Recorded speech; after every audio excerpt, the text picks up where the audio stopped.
The Southwest has also gone backwards in nominal terms, so down 1.3% in 12 months. But remember, that leapt forward so very aggressively in the near wake of COVID, because working from home looked like a permanent solution, and those over enthusiastic gains down in the Southwest market are now being realised away. So a 7.5% gap between the best performing region and the worst. The Southeast is the third region underperforming the averages.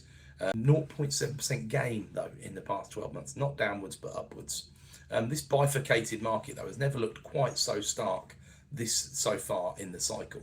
When will that start to narrow again, rather than the gap keep expanding between the winners and the losers? The cheaper regions ultimately are chugging on at 2 to 3% growth, with the Northeast being an outlier and doing much better than that, and I think there's no reason why they won't continue at that sort of pace next year. Okay, time for our last guilty pleasure of the year at the time of seasonal chocolate and cheese overload. For the 5-year, we opened the short week at 3.988% yield and closed on Christmas Eve at lunchtime at 3.974.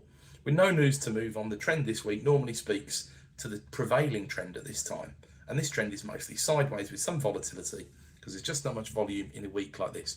And I have mentioned there's been relative stability in that 5-year gilt and the resulting 5-year swap over the course of nearly the last 2 years now, apart from anything else, which apart from anything else means mortgage rates on 5-year haven't moved very much at all.